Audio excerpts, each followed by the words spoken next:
What's up, everybody? It's TG here. I've been obsessing over Severance. I'm in season two, so I kind of want to come through with one of my conspiracy theories. But before I want to do that, I want to tell you if you like this kind of content, of course, like and subscribe. But also, here's a big warning. This is a spoiler alert video.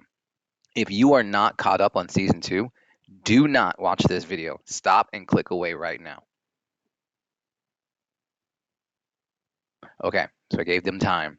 I'm not responsible for this big spoiler I'm about to put out there, but this big spoiler is part of my theory. So in season one, they have this sequence where they have this stairway, and so we're going to talk about it. We're going to watch the scene. It's really short. We're going to watch the scene. Of course you can't. Where is it?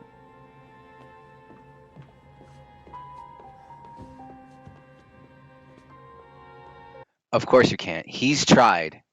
He has tried. Mark has tried to leave using the stairway. He's learned. You can't leave. The door is simply open. Look at it. It's green. It looks like you could just walk right out. But Mark has learned you can't.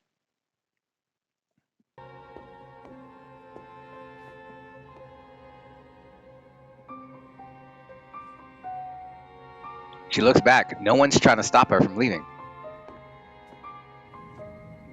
She has no opposition.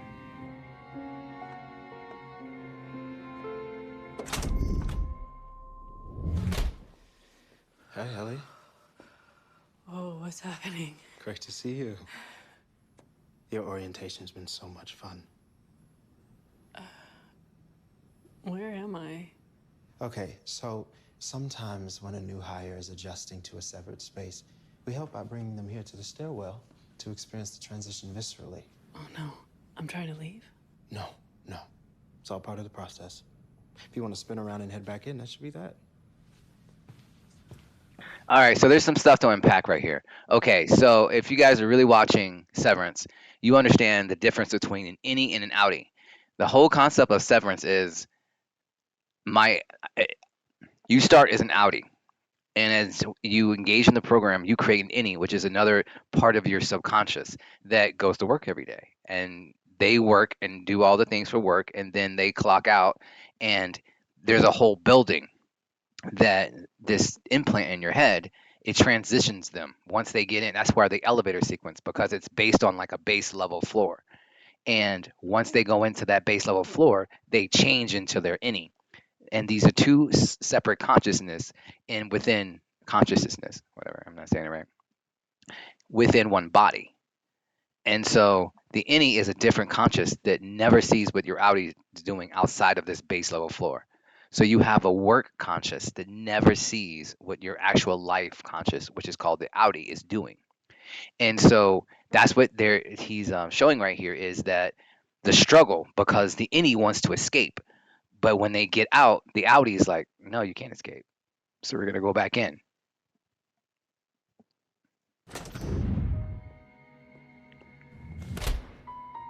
So now she's an innie. What the hell? And her innie's confused. Didn't I just walk out that door? There's no one here opposing me. It's an exercise of helplessness. Hey there. What the hell? Now she's an outie. Not a problem. Want to give it another shot? Think about this. Sorry, I hope I'm not getting a cold. As an outie, think about that, because as an outie, you pretty much go into like a sleep phase while your innie is doing their things during the day. But then you basically wake up. It's almost like a dream-like sequence. You wake up when your innie tries to escape, and all of a sudden, like she said, what the hell? Did I try to escape? So, and she recognizes. So you can see that she recognizes. I can never get his name right, so we're gonna call him Milkshake because everyone calls him Milkshake. She recognizes him.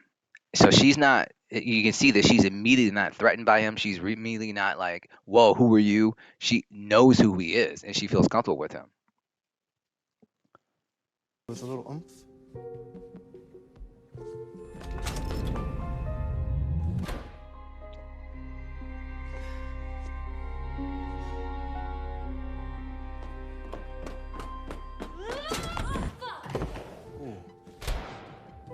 call you back.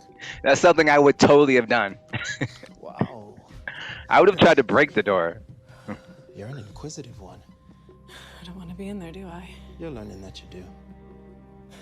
Hey, when we heard you were coming here, it was like a miracle. It's amazing what you're doing.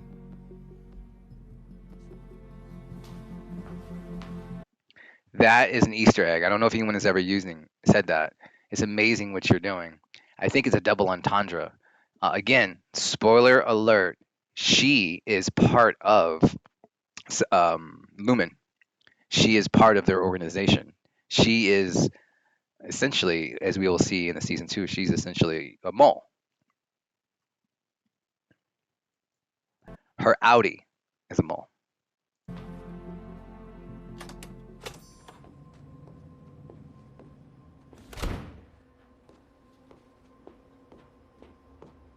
As you can see, she's walking back. She's pissed. The fuck, man. Am I dead?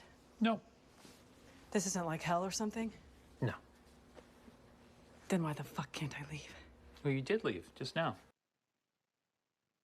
So that is, like I said, Mark's had this experience, and I think most of the innies, they've had that experience, and they started to learn you can't leave, because once you leave, I think Mark gets it.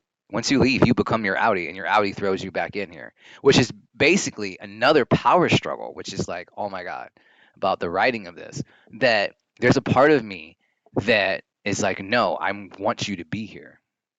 That's something that is a part of you that says, I want you to be here, and if you try to leave, I will put you back. I will subjugate you.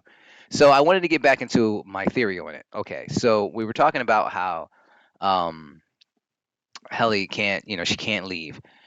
She can't leave because she's within this building, and that's why I wanted to show you this video. She can't leave because she's in this building, and once she leaves that building, she goes back into her outie, and her outie will throw her back in. So you're looking at like, okay, well, you have just an area where they're confined. Well, let's go to season 2. Excuse me. So again, spoilers, okay? So we know that in season 2, episode 4, Irving suspects Helly. He suspects her because she's doing inconsistencies. And she lied about her experience when, in the end of season 1, all of them glitched out into the real world. All the innies glitched out into the real world. And everyone shared their experience, but Helly's experience was not very consistent. And Irving could not let it go. Let's watch this scene. No, Irving! Mr. Milkshake! It's like Milkshake, I think it is. I like Milkshake. I would take that. Mr. Milkshake! I would take that as a nickname. Because you know what? My milkshake. Oh no, that brings all the boys. Never mind. I want to bring all the girls. Irving! Mr. Milkshake! Irving! Again, this is spoilers, Milkshake! so I don't have to like tell you where they are. You know where they are if you saw the episode. I need better lighting. Mr. Milkshake! Hey! Turn her back, Mr. Milkshake! What are you doing, man? Turn her back! What the fuck? She's an outie! It's brought to you by Everest. She's been an outie the whole time! Ever since she came back! Irving! You stop! No! Stop it! So let's get into it. I mean, like I said, you guys know, but what did Irving just say? She's been an outie the whole time. Irving, stop this! She's a fucking mole! What are you doing? I'm gonna kill her, Mr. Milkshake!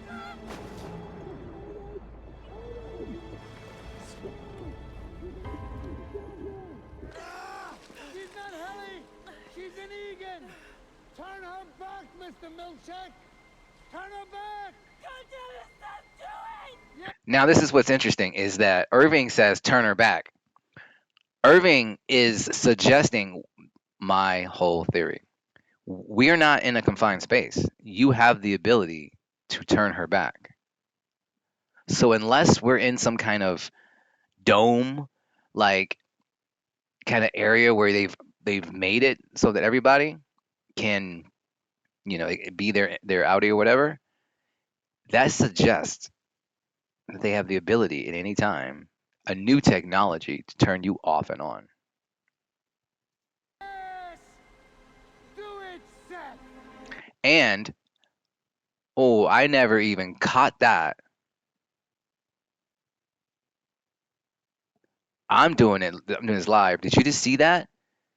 He said, "Do it, Seth." That's Milchek's real name. How does Irving know Milchek's real name? Do it, Seth! Whoa! I haven't seen anybody say that online. So that's another thing we gotta get on. Irving said Milchek's real name. Milchek's not his real name. Remove the Glasgow block now. We're gonna hold on to that. We're gonna take that. We're gonna put it in our pocket.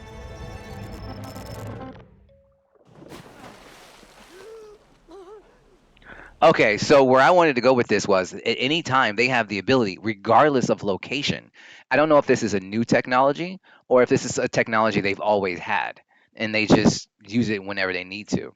That they can turn you on and turn you off as far as what personality you have, which means they can take you outside of the facility. The facility is the testing ground.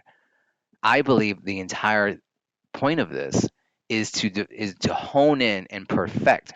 And I think why Mark is so important, while his harbor, I forget the name of his project, something harbor, is so important because it shows that it, getting to his getting to the perfection, or not the perfection, at least the status of where they want to be, to where they're saying, okay, now we can start using this as a weapon. I mean, imagine if they could take these people.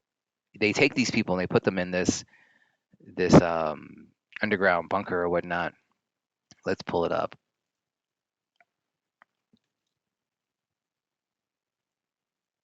Where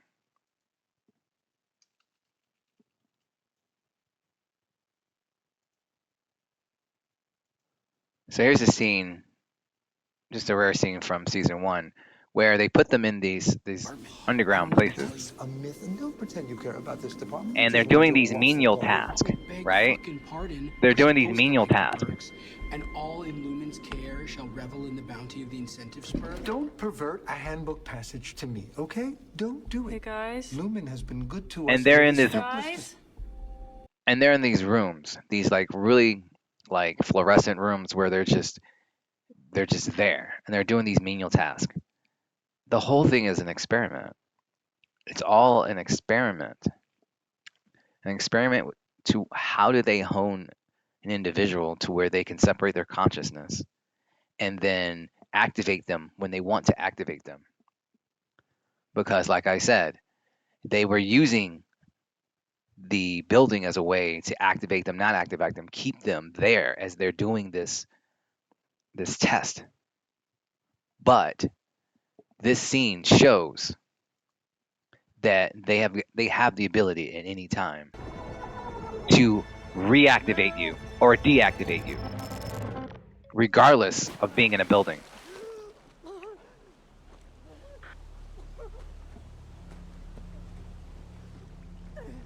I'm sorry. I'm so sorry, Haley.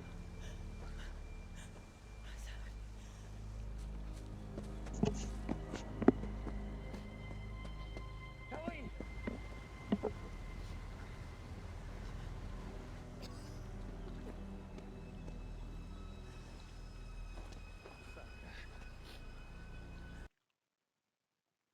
Oh, I haven't watched the whole trailer. I thought it was going to show towards the end. But towards the end, they deactivate Irving. They make it seem like they deactivated Irving. They took him out to where he's not coming back anymore, and they told his Audi not to come back. And so his Audi can't come back into the building. And so everyone else thinks that he's dead. Everyone else thinks he's dead. Oh, come on, I'm not looking for that. I just wanted. We'll just do that. That's 24. Anyway. Wait. Are you saying that she was down here? As me? Maybe she still is. Hey, I repeat myself. Where is Irving?